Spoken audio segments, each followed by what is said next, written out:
Assalamualaikum warahmatullahi wabarakatuh. Anak-anakku tercinta, bagaimana kabar kalian hari ini? Semoga kita semua senantiasa diberikan kesehatan dan kemudahan oleh Allah SWT. Sebelum pembelajaran dimulai, marilah kita berdoa terlebih dahulu. Pada pertemuan kali ini kita akan membahas materi kelas 4, tema 8 daerah tempat tinggalku, subtema 2 keunikan daerah tempat tinggalku, pembelajaran 2. Dayu berasal dari Bali. Bali terkenal dan kaya ragam tari-tarian yang indah. Dayu sangat menyukai tari. Oleh sebab itu, Dayu rajin berlatih tari. Kali ini Dayu berlatih tari pendet. Indonesia terdiri atas berbagai suku bangsa yang tersebar di berbagai daerah. Setiap daerah memiliki jenis tarian dengan keunikan tersendiri.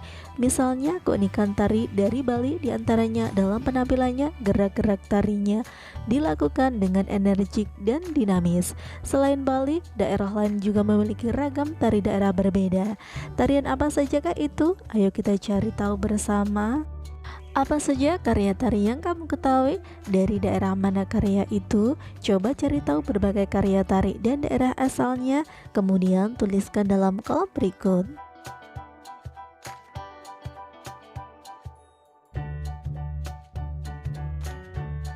Berikut ini adalah contoh keragaman tari dari berbagai daerah.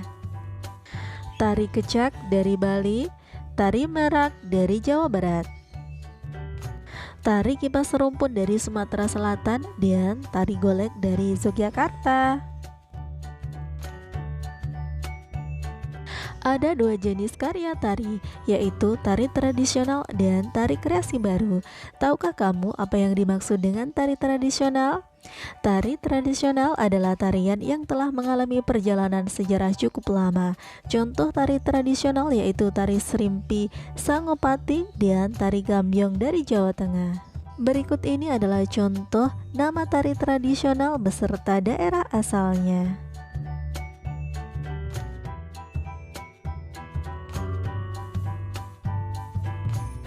Tahukah kamu apa yang dimaksud dengan tari kreasi baru?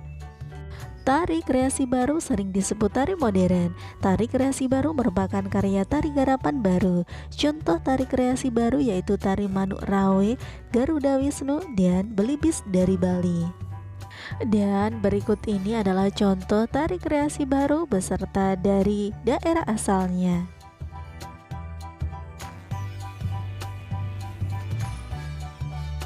Sekarang simaklah cerita yang berjudul Terjadinya Selat Bali. Terjadinya Selat Bali. Manik Angkeran adalah putra Sidi Mantra, seorang Brahmana. Manik Angkeran dan ayahnya tinggal di kerajaan Daha, Bali saat Pulau Bali belum terpisah dengan Pulau Jawa. Manik Angkeran suka sekali menghambur-hamburkan harta orang tuanya. Berulang kali Sidi Mantra menasihati anaknya, namun Manik Angkeran tidak mau mendengarkan nasihat ayahnya. Harta orang tuanya pun dihabiskan, bahkan ia berani berhutang kepada orang lain. Pada akhirnya Manik dikejar-kejar penagih utang. Sidi Mantra tidak tega, hartanya sudah habis, tapi Sidi Mantra tidak mau anaknya celaka. Suatu saat Sidi Mantra mendapat petunjuk lewat mimpi untuk meminta pertolongan pada naga Besuki di Gunung Agung. Naga Besuki adalah naga hijau besar, ekornya penuh dengan emas dan permata. Sidi Mantra segera bergegas untuk menemui naga Besuki di Gunung Agung. Sidi Mantra menjelaskan maksud kedatangannya kepada naga Besuki. Sidi Mantra meminta sedikit harta untuk membayar utang-utang Manik Angkeran.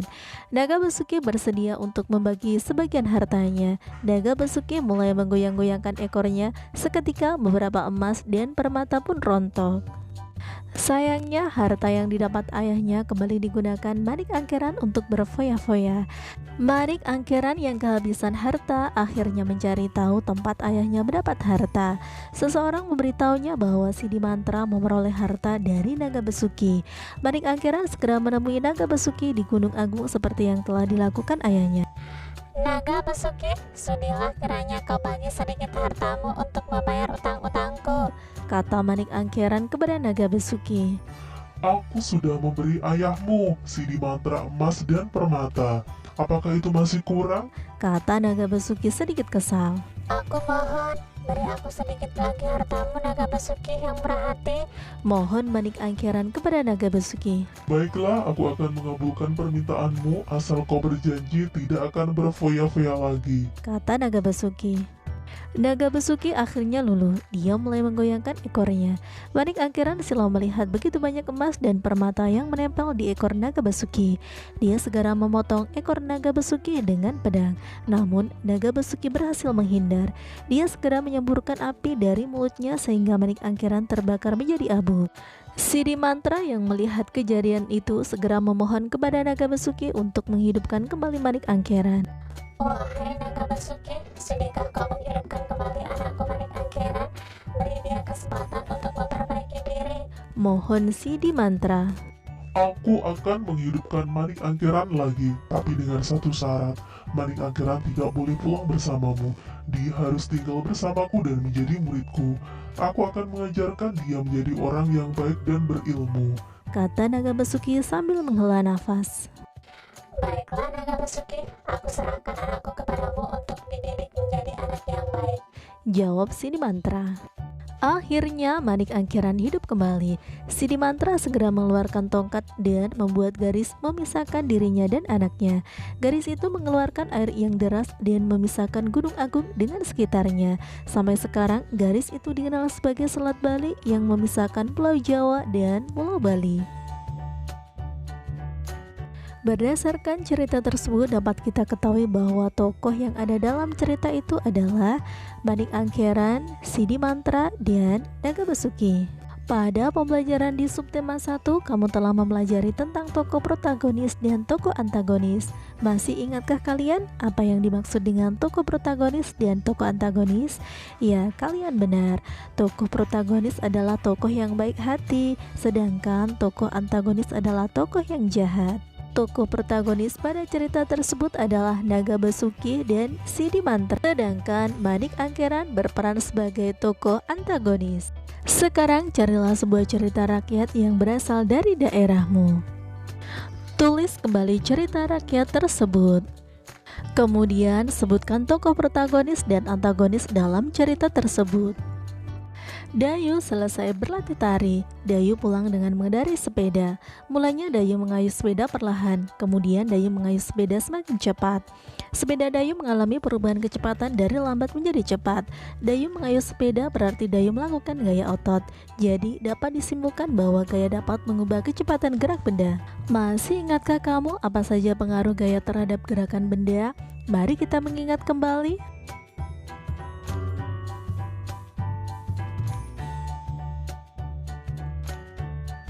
Sekarang perhatikan gambar-gambar peristiwa gerakan benda berikut ini. Lalu sebutkan pengaruh gaya terhadap gerakan benda. Tempelkan pada tabel berikut ini. Nah anak-anak, sampai di sini dulu pembelajaran kita hari ini. Sampai bertemu kembali pada kegiatan pembelajaran berikutnya. Wassalamualaikum warahmatullahi wabarakatuh.